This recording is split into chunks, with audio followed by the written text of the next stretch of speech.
So this is a Chicago Med episode with acupuncture where Nicole Sullivan's character falls on her back during an acupuncture treatment. And can we just talk about one thing for a second? Like, what is this hot mess going on over here? Like, I get that she fell on her back in the show, but I'm counting at least 80 acupuncture needles in her back. And granted, when it comes to your back, it might take more than a few needles than your leg or your arm, for instance, but 80 freaking needles.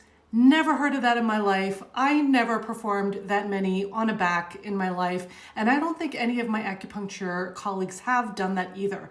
And one of my teachers actually used to say, if you need to use a lot of needles in order to get any kind of efficacy with your treatment, then you're doing something wrong. And then Nicole Sullivan's character goes on to say that her acupuncturist was a technician.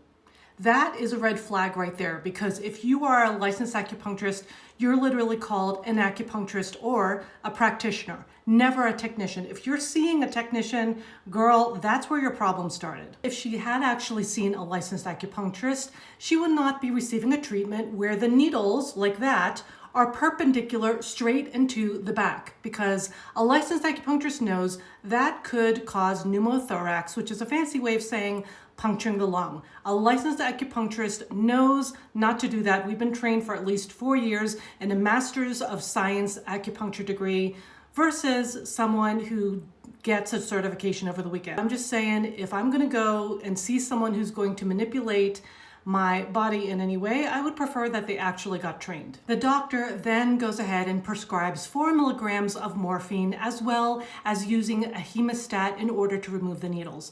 First of all, you don't need morphine in order to deal with acupuncture needles. You just need to take them out, and you don't need a hemostat in order to remove them. You use these.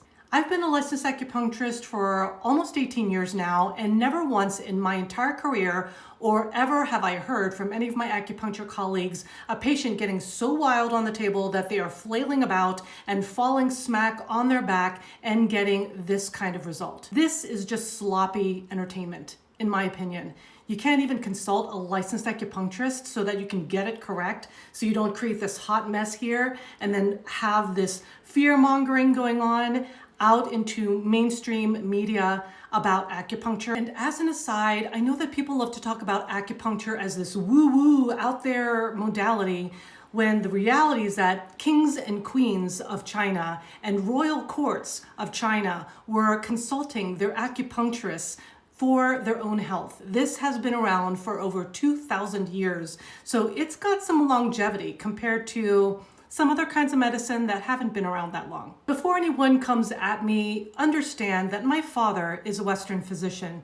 He's a Western doctor, and so there is a place for all modalities. But what I'm saying is that don't criticize and sensationalize things you don't understand. Point is, don't trust everything you see on TV, because some of it isn't even real.